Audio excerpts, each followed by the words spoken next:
안녕하세요. 작은 손길 하나가 인생을 바꿀 수 있다는 걸 깨닫게 된 여자입니다.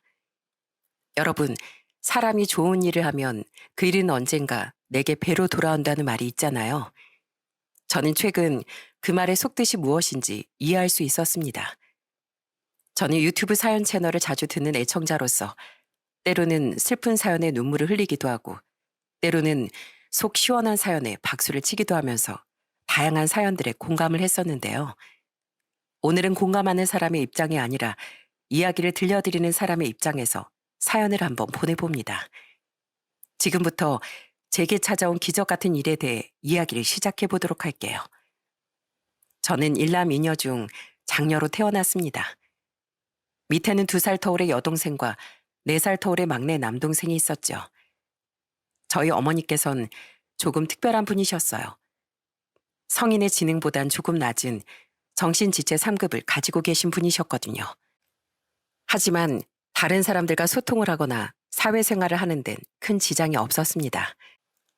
아버지께서도 가족을 위한 책임감이 넘치시는 분이셨고 누구보다도 어머니를 사랑해 주시는 분이셨어요.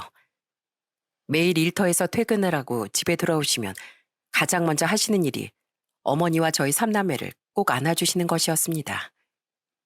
나왔어. 사랑하는 우리 보물들. 오늘 하루도 무사히 잘 보냈어? 별일 없었고? 다녀오셨어요, 아빠? 우와, 맛있는 냄새. 아빠가 오는 길에 옛날 통닭 사왔지? 오랜만에 다 같이 둘러앉아 먹고 싶어서 3마리 사왔어. 자, 어서 상 펴자. 이런 건 따뜻할 때 먹어야 제일 맛있는 거 알지? 항상 아버진 퇴근길에 빵이며 통닭이며 저희 가족들이 좋아하는 것들을 사가지고 귀가를 하곤 하셨습니다. 이렇게 소소하지만 큰 행복을 누리며 평범하게 살아가던 저희 집에 날벼락 같은 불행이 찾아오게 된 건 제가 8살이 되던 무렵쯤이었어요. 아버지가 집으로 돌아오시던 중 신호 위반 차량에 의해 교통사고를 당하셨고 그로 인해 머리를 심각한 수준으로 다치셨다는 것이었죠. 아버지의 상태를 확인하신 담당 의사 선생님께서는 심각한 표정으로 저희 가족에게 이렇게 말씀하셨어요. 사고 나셨을 때 머리부터 부딪히셔서 현재 뇌 쪽 부상이 심각한 상황입니다. 우선 급히 수술을 진행해 보긴 할 텐데 이대로라면 기적처럼 의식이 돌아온다고 하더라도 영구적인 장애가 남을 수밖에 없습니다. 아버지께서는 수술 후 의식이 돌아오셨지만 뇌를 크게 다치는 바람에 정신지체 1급 판정을 받게 됐습니다. 정신지체 1급은 2급이나 3급에 비해 유아 정도의 지능을 가진 정도라고 하더라고요.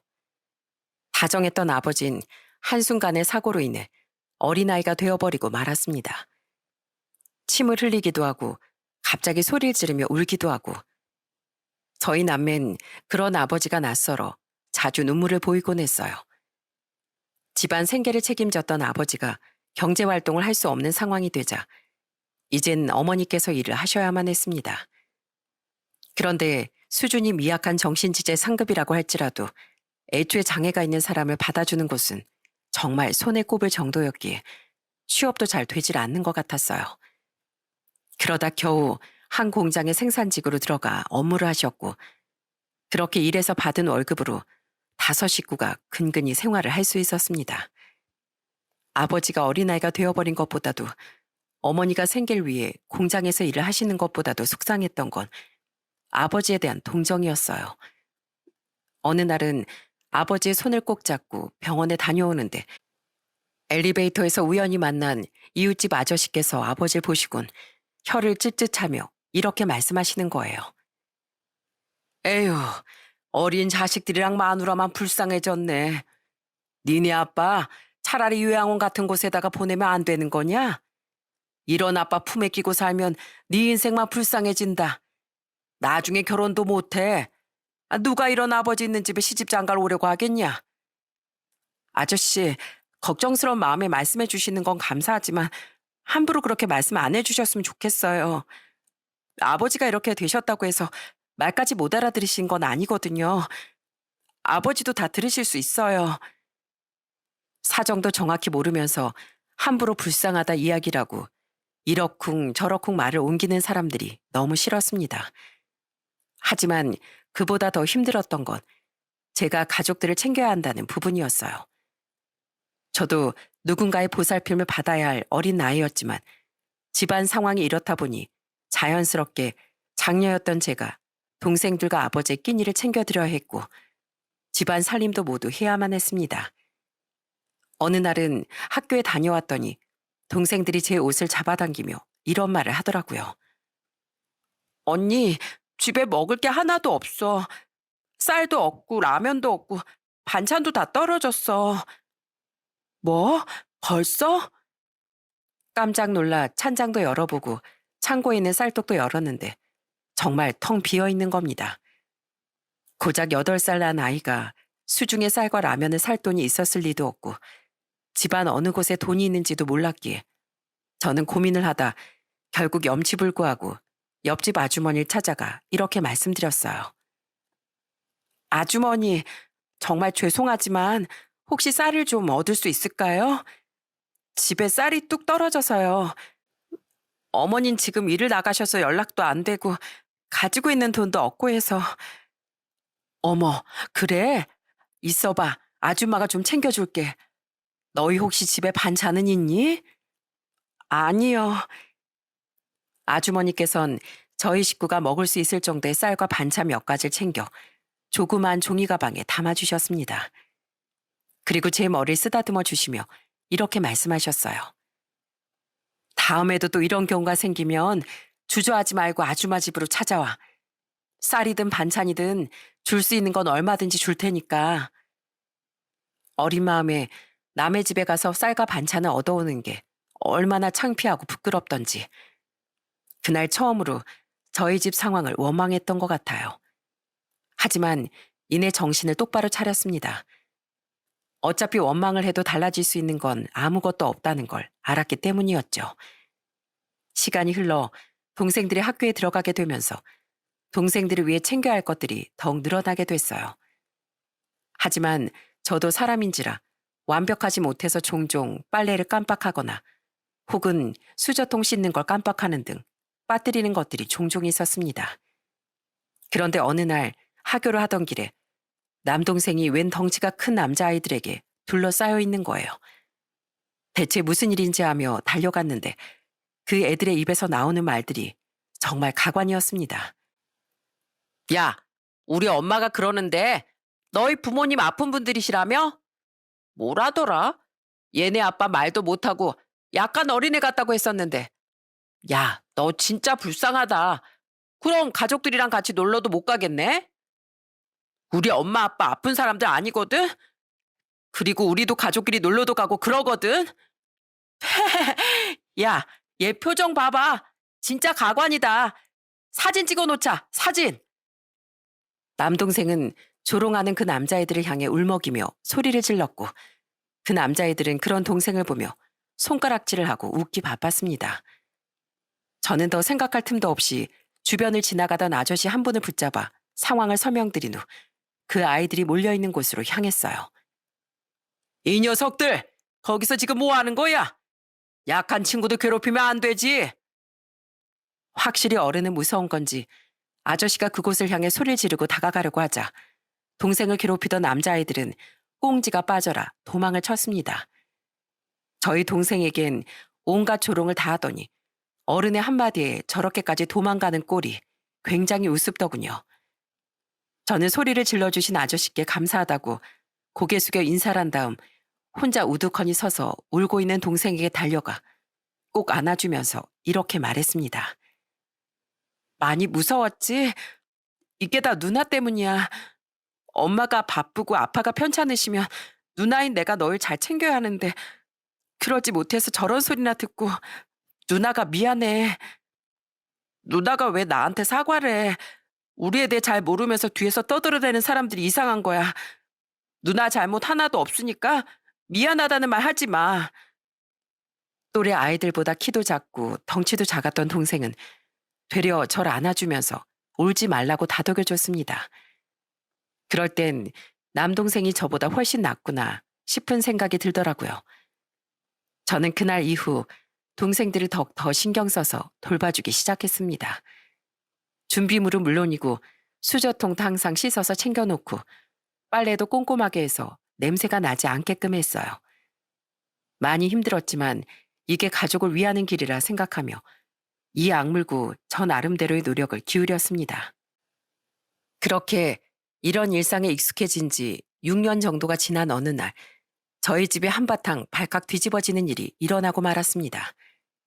주말이라 오래간만에 집안 청소라고서 잠깐 동안 낮잠을 자고 있었는데 여동생이 절 굉장히 급하게 깨우더군요.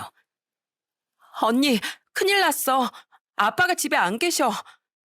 뭐? 무슨 소리야? 아빠가 집에 안 계신다니. 모르겠어. 나도 방 안에 있어서 몰랐는데 물 마시려고 나와보니까 현관문은 활짝 열려 있고 슬리퍼는 한 짝씩 사라져 있어. 아무래도 아빠 밖으로 나가신 모양이야. 아버지가 청소를 위해 현관문을 잠시 열어놓은 사이 슬리퍼를 신고 집을 나가버린 것이었어요. 심장이 뚝 떨어지는 것 같았죠. 우선 전 경찰에 신고부터 한 다음 여동생과 정신없이 아버지를 찾아 나서기 시작했습니다. 뉴스에서 보니 정신지체 장애인들은 실종이 되면 동선 파기 힘들어 찾기가 힘들다던데 아버지도 그러면 어떡하지? 무슨 사고라도 생긴 건 아닐까? 불안한 마음이 점점 커지면서 자책을 하던 그 순간 휴대폰으로 전화 한 통이 걸려왔어요. 학생, 아버지 찾았어요. 여기 삼거리 쪽에 있는 땡땡 베이커리인데 거기로 오세요. 아버지를 찾았다는 연락을 받은 곳은 다름 아닌 빵집이었습니다. 그리고 여동생과 함께 급히 빵집으로 달려가 보니 아버진 신발을 짝짝이로 신으신 채 빵집에 있는 테이블에 앉아 빵을 굉장히 맛있게 드시고 계셨어요. 숨을 가쁘게 몰아쉬는 절 보신 사장님께서는 제게 다가와 이렇게 말씀하셨습니다. 신발도 짝짝이로 신고 혼자 계속 하시면서 돌아다니고 계시길래 뭔가 문제가 있는 것 같아서 우선 가게 안으로 모시고 빵이랑 음료수도 드리면서 저희가 보호하고 있었어요. 가게 피해를 입히거나 그런 건 하나도 없으니까 걱정 안 해도 돼요. 감사합니다. 정말 감사합니다. 아버지도 무사히 찾았고 가게에도 피해를 준 것이 아무것도 없었지만 찾았다는 안도감과 함께 괜히 울컥함이 밀려오더라고요. 그래서 전 빵을 맛있게 드시고 있는 아버지께 다가가 울음을 터뜨리면서 소리를 질렀습니다. 아빠 때문에 이게 뭐야? 괜히 경찰관 분들도 고생하시고 빵집 사장님도 신경 쓰느라 장사도 제대로 못하시고 우리도 놀래서 온 동네 아빠 이름 부르면서 찾으러 돌아다니고 아빠, 나도 힘들어. 어? 제발 좀 나 속상하게 좀 안 하면 안 돼? 한시라도 좀 마음 편하게 만들어주면 안 되냐고. 제가 엉엉 울면서 소리를 지르자 아버지도 깜짝 놀란 듯 드시던 빵을 떨어뜨리시곤 소리를 지르며 눈물을 흘리셨고 저는 겨우 정신을 차리고 우는 아버지를 안고 달랬습니다. 소리 질러서 미안하다고. 너무 속상해서 그랬다고 말이죠.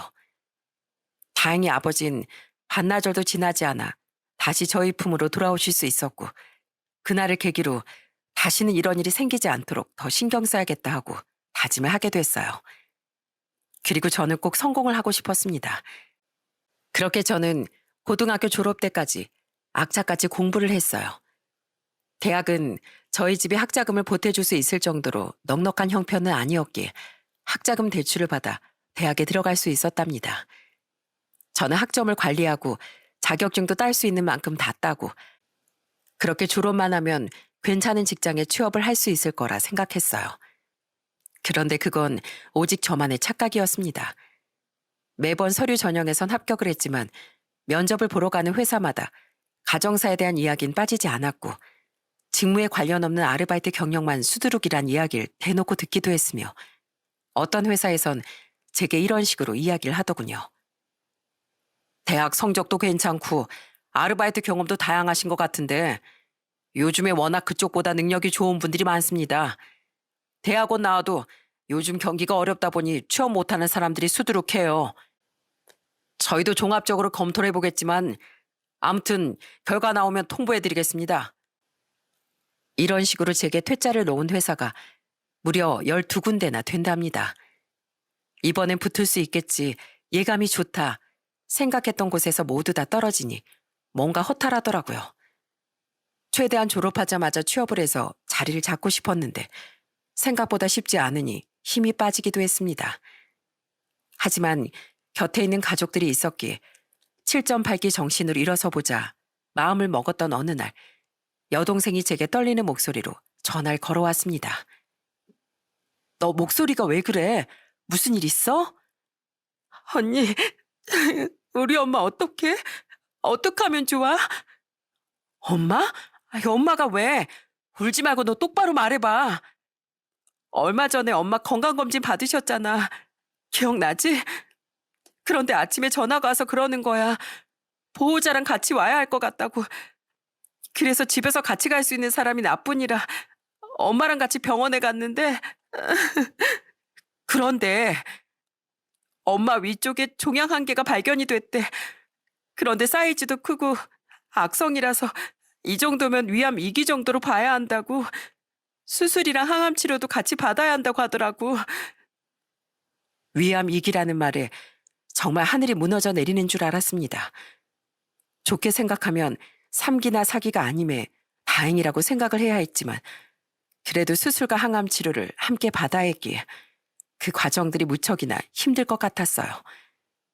그리고 집에 와서 기다리고 있다는 동생의 말에 저는 급히 집으로 갔고 소파에 앉아 계신 어머니를 꽉 끌어안았어요. 엄마 그동안 통증도 없었어? 많이 불편했을 텐데 어떻게 참았어? 하나도 안 불편했어. 그냥 소화가 좀 안 되는 정도였어서 별거 아닌 줄 알았는데 암인 줄은 몰랐어. 의사 선생님이 그러시는데 요즘 의학 기술이 좋아져서 이 정도는 충분히 치료할 수 있다고 했어. 수술 받고 치료도 받고 나면 괜찮아질 거야. 어머니는 속상한 마음에 울고 있는 절 오히려 다독여 주셨습니다. 신이 있다면 이런 실언까진 주지 않으셨을 텐데 이렇게 눈물만 흘릴 수밖에 없는 환경이 너무나도 원망스러웠습니다. 우선 상황이 이렇게 되어버렸기 때문에 저는 계속해서 면접을 다니는 것이 의미 없다고 생각했어요. 서류를 준비해가도 뽑히지도 않았고 이제 곧 병원비며 수술비, 약값 등으로 지출이 늘어날 거라는 걸 생각해서 우선 단기 아르바이트 자리를 전전하면서 계속 취업을 준비했습니다. 짧게나마 이곳저곳 돌아다니며 돈을 벌었고 그 돈은 모두 어머니의 병원비에 보탬이 될 수 있었어요. 그리고 어머니는 다니던 공장을 그만두시고 치료에만 매진하셨습니다. 그리고 마지막 카페 기간제 아르바이트가 끝나던 날 저는 또 다른 아르바이트 자리를 찾아보던 중 우연히 국밥집 공고를 하나 발견하게 됐습니다. 어지간한 아르바이트는 다 해봤지만 국밥집은 단 한 번도 해본 적이 없었기에 저는 바로 문자를 남겼고 10분도 지나지 않아 면접에 오라는 연락을 받았습니다. 그런데 알고 보니 그 국밥집은 정말 유명하기로 소문이 난 곳이었어요. 연예인들의 성지라고 불리기도 했고 방송 출연도 꽤 많이 해서 한번 먹어보려면 1시간은 기본으로 웨이팅을 해야 하는 곳이었죠. 사장님께서 면접을 볼 때 이렇게 물어보시더라고요. 보시다시피 우리 가게 넓기도 하고 손님들도 많아서 일이 좀 힘들 수도 있는데 괜찮겠어요? 괜히 하다가 도망이라도 가면 곤란하니까 솔직하게 말해줘요. 아니요, 괜찮습니다. 아무리 힘든 일이어도 이겨낼 자신 있어요. 그런 마음가짐 아주 좋은데요. 그럼 앞으로 일 한번 같이 해봅시다. 내일 9시 반부터 나와요. 오픈 준비부터 배워야 하니까. 그렇게 저는 다음날 아침부터 곧바로 국밥집에서 일을 하게 됐습니다.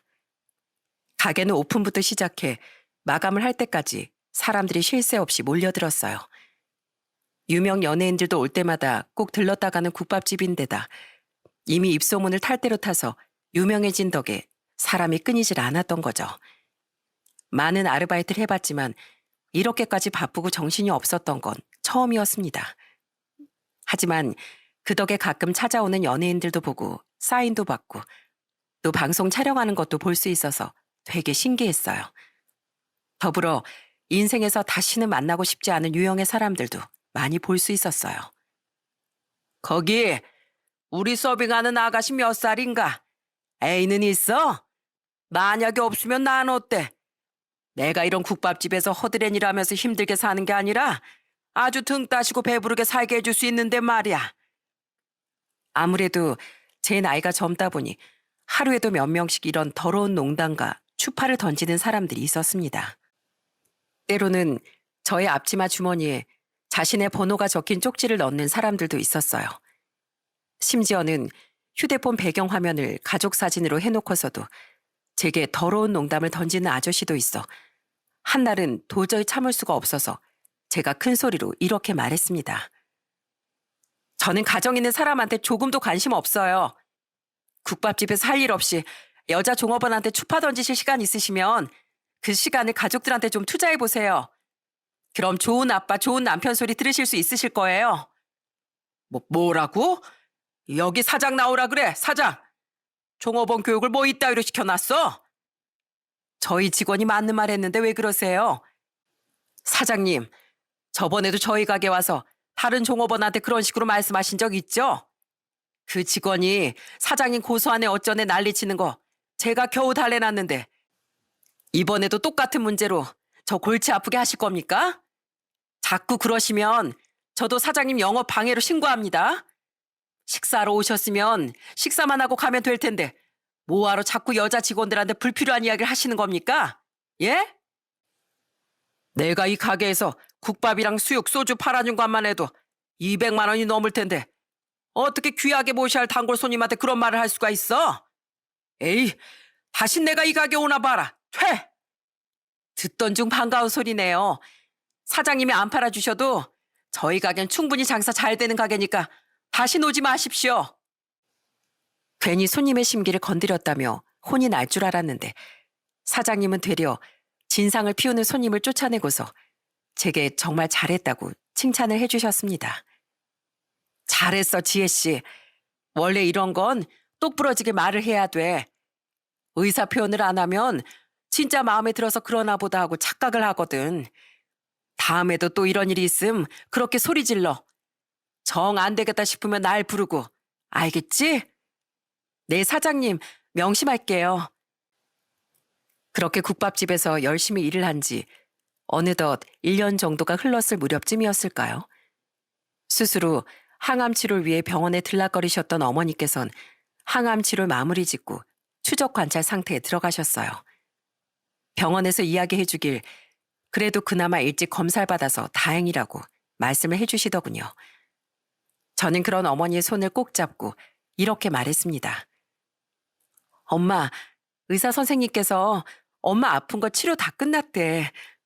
이제 6개월마다 한 번씩 병원에 찾아와서 그 나쁜 병들이 엄마한테 찾아왔나 안 찾아왔나 꾸준히 살펴보기만 하면 된대.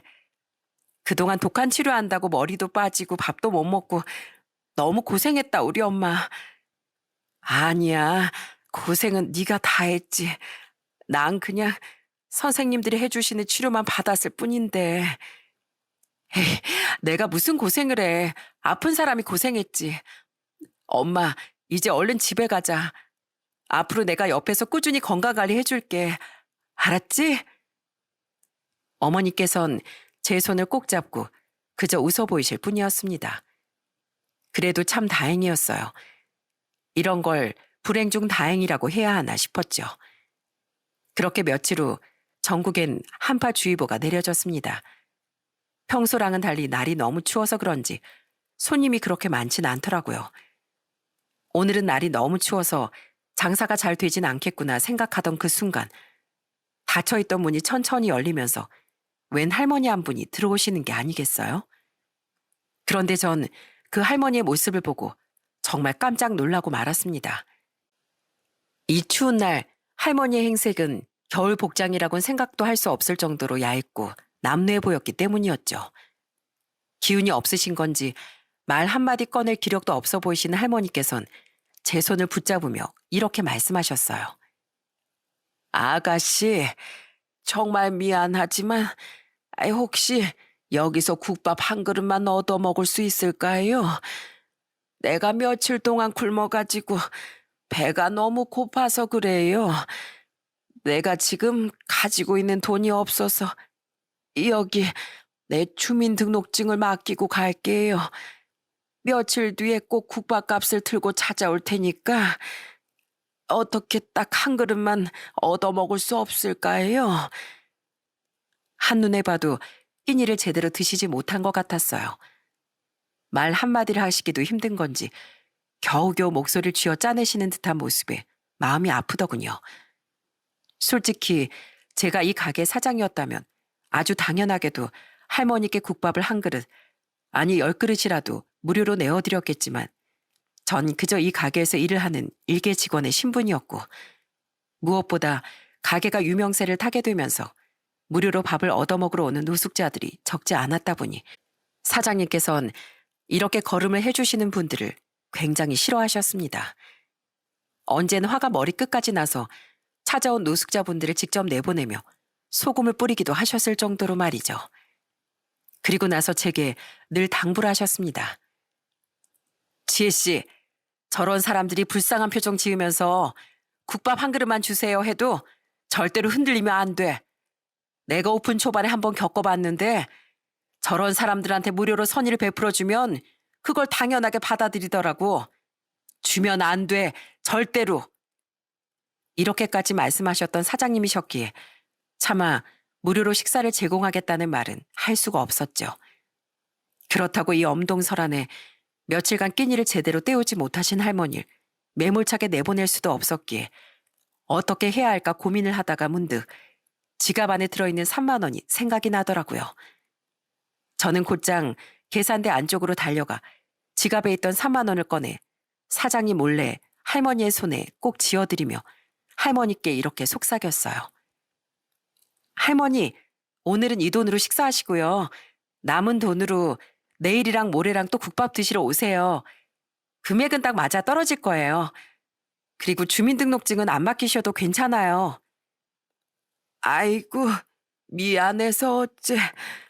그냥 쫓아내도 되는데 뭐하러 지갑을 열어서까지 도와주려고 해요. 에이, 사람이 그렇게 야박하게 행동하면 안 되죠. 잘 찾아오셨어요. 저희가 딴 건 몰라도 국밥은 정말 맛이 최고거든요. 저기가 히터 제일 잘 나오는 자리니까 저 아래에 앉아서 따뜻하게 몸이라도 녹이고 계세요. 감기 걸리시면 안 되니까요. 고마워요. 정말 고마워요, 아가씨. 할머니께선 제게 연신 고맙다며 고개를 숙이셨고 제가 손에 쥐어드린 3만 원을 소중히 꼭 쥐고서 자리에 가서 앉으셨습니다. 그렇게 딱 주방으로 들어가려는데 저 멀리서 뭔가 저를 쳐다보는 듯한 시선이 느껴지는 거예요. 뭐지? 기분 탓인가 싶어 돌아보는데 할머니가 앉으신 쪽에 대각선 방향으로 앉아 계시는 중년의 한 남자 손님께서 절 아주 뚫어져라 쳐다보시는 게 아니겠어요? 그 부담스러운 눈길에 내가 뭐 잘못한 게 있나 아니면 내가 너무 오지랖을 부렸나 이런저런 생각들이 마구 들었습니다. 그렇게 10분 정도가 지난 후 전 할머니께 팔팔 끓인 따뜻한 돼지국밥 한 그릇을 내어드렸어요. 할머니께선 배가 정말 많이 고프셨는지 뜨거우실 텐데도 불구하고 국밥을 무척이나 맛있게 드셨어요. 그래도 입맛에 맞으시는지 맛있게 드시는 모습에 저도 덩달아 기분이 좋아지더라고요. 그리고 잠시 후 저를 빤히 쳐다봤던 중년의 남자가 계산을 하러 카운터 쪽으로 다가왔습니다. 돼지국밥 하나, 순대 한 접시랑 소주 한 병에서 15,000원 나왔습니다. 식사는 입맛에 맞으셨을까요? 네, 국물이 아주 깔끔해서 소주랑 가볍게 먹기 딱 좋더라고요. 근데 아가씨, 혹시 여기서 정식 직원으로 일을 하는 거예요? 아니면 일반 아르바이트생인 거예요? 취업을 준비하는 건가? 아니면 그냥 여길 직장으로 삼아서 다니고 있는 건가 궁금해서요. 나이는 어려 보이는데. 제 나이는 올해 28살이고 그냥 여기서 아르바이트를 하고 있어요. 생활비도 벌어야 하고 집에 급한 사정이 좀 있어서 취업이 될 때까지 마냥 도전만 하고 지낼 수는 없더라고요. 회사인 이력서 제출하고 있는데 번번이 떨어지고 있고요. 남들 다 아는 직장 생활이라는데 저한테 왜 이렇게 힘든 건지 모르겠어요. 그렇죠. 요즘 취업을 하는 게 그렇게 쉽진 않죠.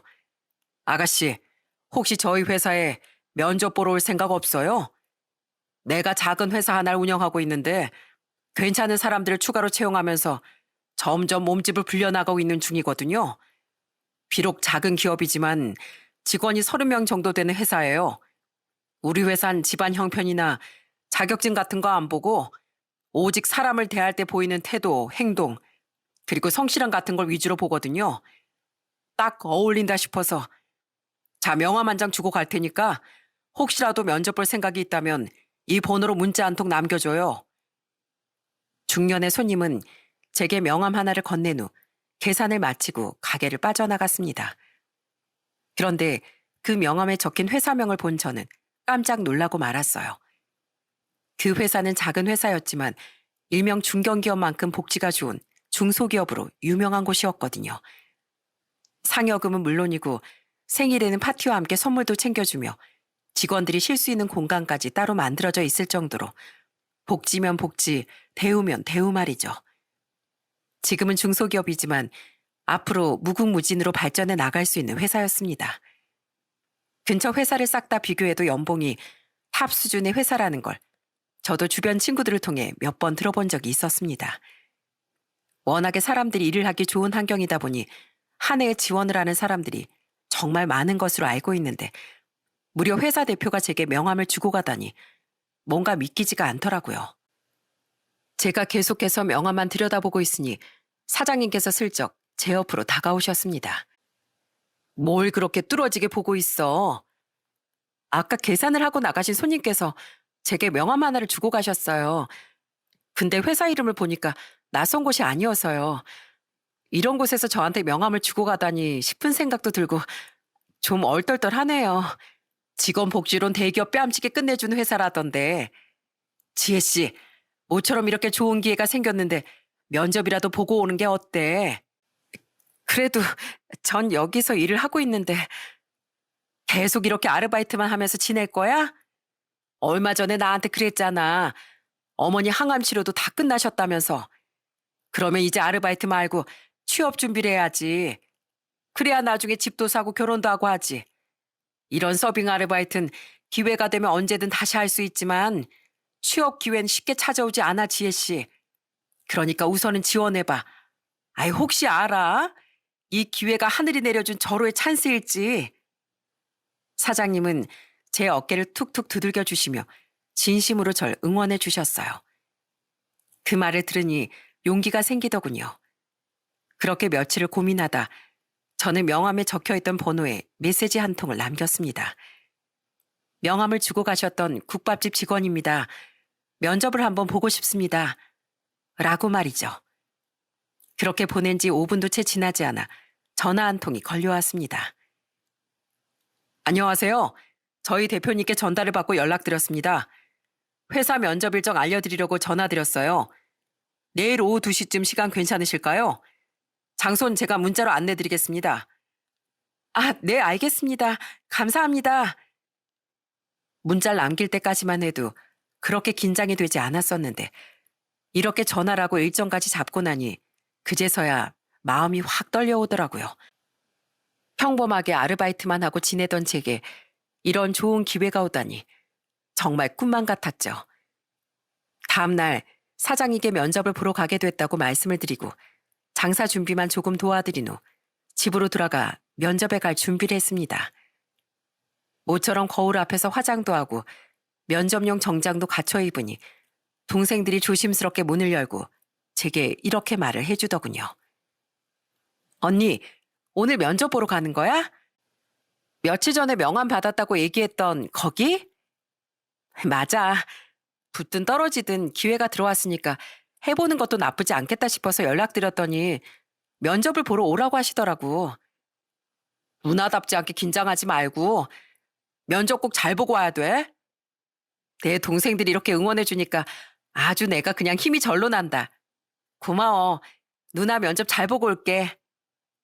저는 마음속으로 그래, 우리 가족들을 위해서라도 최선을 다해야지. 떨어질 땐 떨어지더라도 꼭 할 말은 다 하고 나와야겠다. 라고 굳게 마음을 먹고서 집을 나섰어요. 그렇게 저는 버스를 타고 면접 장소로 향했습니다. 엘리베이터를 타고 13층에 도착을 하니 엘리베이터 앞에 그날 제게 명함을 주셨던 대표님께서 서 계시더라고요. 대표님은 제 얼굴을 보자마자 환히 웃으며 맞이해 주셨어요.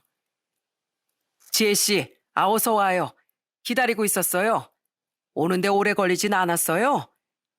네, 버스 타고 오니까 생각보다 금방이더라고요. 다행이네요. 자, 어서 들어가죠. 지금 직원들 일하는 시간이라 조용할 텐데 너무 긴장하지 말고 저만 따라오면 돼요. 저는 최대한 조용히 대표님을 따라 회사 안으로 들어왔습니다. 그 안에 있는 직원분들께선 업무를 보시는 와중에도 면접을 보러 온 제게 안녕하세요 하고 반갑게 인사를 건네주셨어요. 면접은 대표실 안에서 대표님과 1대1로 진행됐습니다. 분명히 이런 상황이라면 다들 긴장을 하실 텐데 이상하게 전 떨리거나 머릿속이 하얘진다거나 하는 게 없이 되려 마음이 편안하더라고요. 그날 뜬금없이 명함을 내밀어서 많이 당황했을 텐데 이렇게 면접 보겠다고 먼저 연락줘서 고마워요. 자, 그럼 간단하게 자기소개 한 번만 해줄 수 있을까요? 제 이름은 김지혜입니다. 나이는 그때 말씀드렸던 것처럼 28살이고 부모님, 여동생, 그리고 남동생이랑 함께 살고 있어요. 아이고, 지혜 씨가 장녀였어요? 어릴 때부터 어깨가 많이 무거웠겠네. 그래도 부모님은 든든하시겠어요. 지혜 씨처럼 이렇게 듬직한 큰딸이 있어서. 그럼 하나만 물을게요. 면접을 봐야겠다고 마음을 먹은 이유가 있어요? 어, 이유는 많은데 딱 하나만 이야기를 하자면 저 어릴 적 아버지께선 교통사고로 뇌를 크게 다치셔서 정신지체 1급 판정을 받으셨고 또 어머니께선 정신지체 3급의 상태로 저희 가족을 위해 생계를 책임지셔야 했어요. 그런 어머니가 안쓰러워서 어른이 되면 어머니를 도와드려야겠다 생각했는데 그것도 마음처럼 쉽지가 않았고 설상가상으로 어머니 위암 2기라는 진단까지 받으시게 됐어요. 아이고, 그런 일이 있었구나. 많이 힘들었겠어요. 어머니가 암 진단을 받고 나니까 더 생각할 게 없더라고요. 하염없이 회사에 취직이 되겠지 생각하고 기다리는 것도 말이 안 된다고 생각했고 아버지 몸이 안 좋으시지 어머니도 아프시지 그때부터 전 여러 아르바이트를 전전하다 국밥집에서 일을 하게 됐어요. 그렇게 일을 한 지가 1년 정도 됐을 때쯤 대표님께서 명함을 주셔서 면접이라도 한번 꼭 봐야겠다 생각했어요. 이제 어머니께서는 항암 치료가 마무리되셨고 이제 직장을 구해야겠다고 마음을 먹었던 찰나였거든요. 되든 안 되든 기회가 왔으니까 시도해 봐야겠다고 생각했어요. 그럼 이 회사에 합격하게 되면 국밥집은 그만둬야겠네요. 사장님께서 아쉬워하진 않으셨어요? 지혜 씨 같은 사람 구하기도 어려울 텐데. 처음에 명함 받고 망설이던 제게 면접을 보러 가라고 해주신 게 바로 국밥집 사장님이세요. 언제까지 아르바이트만 하면서 살 수는 없지 않겠느냐고. 좋은 기회가 왔으니까 면접이라도 한번 보러 가라면서요. 그래서 걱정 없이 마음 편하게 면접을 보러 올 수 있었어요. 그랬군요. 그날 내가 왜 지혜 씨한테 명함을 건넸는지 궁금하지 않아요? 솔직히 많이 궁금해요. 저의 어떤 모습을 보고 명함을 주신 건지 알고 싶어요. 대표님께선 저의 말을 들으시더니 방긋 웃으시며 제게 명함을 건넨 이유에 대해 이야기 시작하셨습니다. 전 그날 지혜 씨가 가게 문을 열고 들어온 노숙자 어르신께 본인의 지갑을 꺼내 돈을 쥐어드리고 국밥을 시켜드리는 모습을 보고 저 사람이라면 함께 일을 해봐도 좋을 것 같은데 하는 생각을 하게 됐어요. 솔직히 당장의 상황이 어려운 사람이 아니더라도 누군가에게 먼저 손을 내밀고 도움을 주는 것 자체가 굉장히 어려운 일이잖아요. 그날 국밥 한 그릇만 주면 안 되냐는 질문을 하시는 할머니를 보면서 이런 생각이 들더라고요. 이 문을 열고 들어와서 주민등록증을 내밀며 국밥 한 그릇만 주면 안 되냐는 말을 꺼내기까지 얼마나 많은 고민을 하셨을까. 그 추운 날 얼마나 힘드셨을까 생각하니까 안 도와드릴 수가 없더라고요. 그분이 제 가족이라면 어땠을까 싶은 마음도 들었고요. 사실 이 회사를 세운 건 우리 부모님의 영향도 있어요. 우리 부모님도 지혜 씨 부모님처럼 몸이 좀 불편하셨거든요. 두 분 다 제가 20대 때 사고로 돌아가셨고요. 평생을 편견 속에서 살아오신 분들이셨기 때문에 내가 나중에 어른이 된다면 우리 부모님 같이 몸이 불편한 분들을 적극적으로 도와드리면서 살아야겠다. 그 사람들에게도 이 세상을 살아가는 사람들 모두가 편협한 시선으로만 바라보는 게 아니라는 것과 평범하게 사회 구성원이 되어 살아갈 수 있다는 희망을 꼭 안겨줘야겠다 생각하면서 이 회사를 차렸고, 뜻이 맞는 사람들끼리 하나둘 모여 지금의 회사가 만들어지게 됐어요. 난 따뜻한 마음을 지니고 있는 지혜 씨와 같이 일을 하고 싶은데 다음 주 월요일부터 바로 출근 가능하겠어요? 저는 대표님의 말에 고민하지 않고 좋을 것 같다고 대답했습니다. 그렇게 정식으로 회사에 채용이 된 후 곧장 집으로 달려가 면접에 합격했고 다음 주부터 출근을 하게 됐다는 사실을 밝혔어요. 가족들은 누가 먼저랄 것도 없이 소리를 지르며 저와 함께 기쁨을 나눴습니다. 그리고 일을 하던 국밥집에도 회사 합격 소식을 알린과 동시에 이번 주까지만 하고 그만두겠다는 이야기라니 사장님께선 진심을 담아 축하해 주셨어요. 내가 말은 안 했지만 항상 걱정이 됐었는데 이렇게 잘 풀려서 정말 다행이다. 진심으로 축하해. 지혜 씨라면 분명 잘 해낼 수 있을 거야. 나와 함께 했던 누군가가 내 행복에 함께 기뻐해주고 축하를 해준다는 게 참 소중한 거더라고요. 괜히 인생을 잘 산 것 같은 기분도 들었고 말이죠.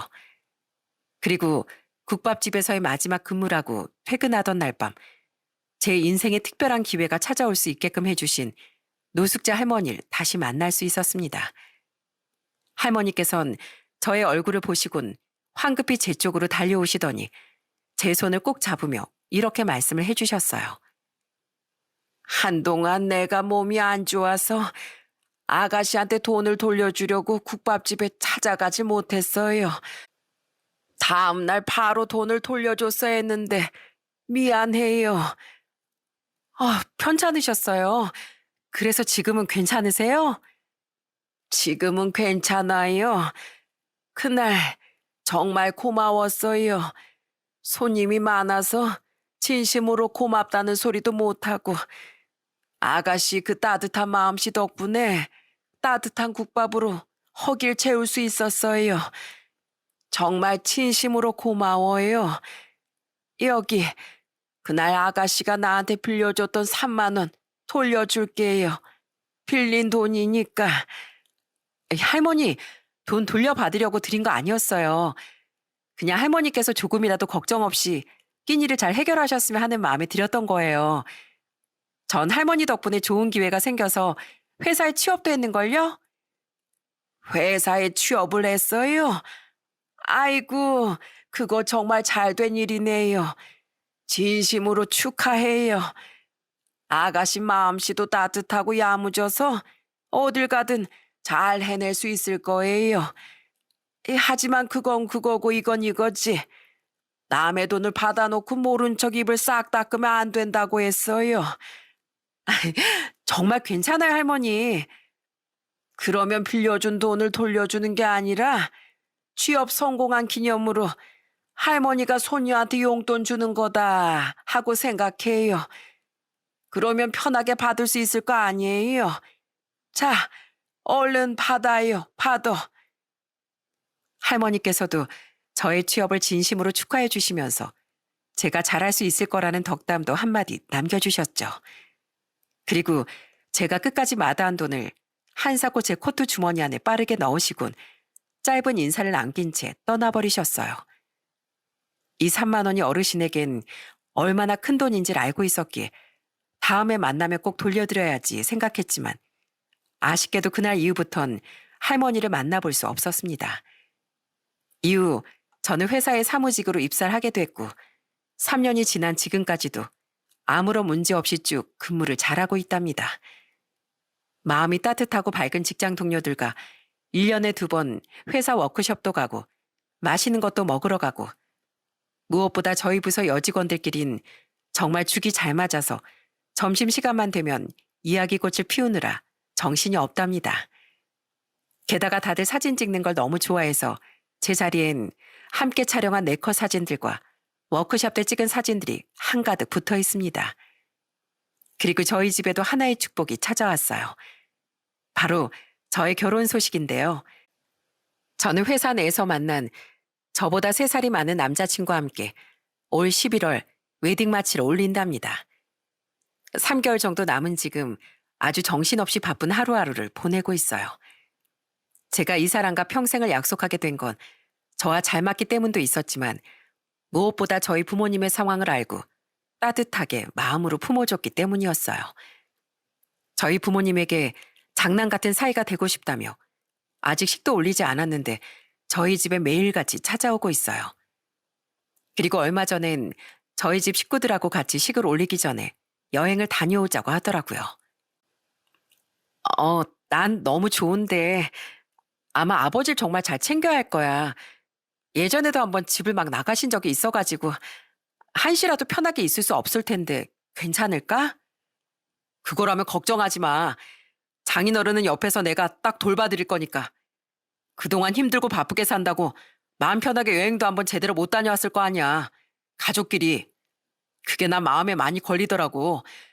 운전도 내가 하고 음식들도 다 내가 준비할 테니까 편하게 장모님 장인어른 처제 처남 데리고 가까운 곳이라도 다녀오자. 자기 부모도 아니고 그저 처가댁일 뿐인데, 그리고 장인어른일 뿐인데 이렇게까지 살갑게 행동을 하는 사람이 세상에 또 어디 있을까 싶더라고요. 남편 덕분에 최근 저희는 거제도 쪽으로 즐겁게 여행을 다녀왔습니다. 이처럼 남편은 저희 가족 모두에게 따뜻한 마음을 보여줬고 시댁 식구들도 저의 상황을 받아들여 주시면서 제게 무척이나 잘해주고 계신답니다.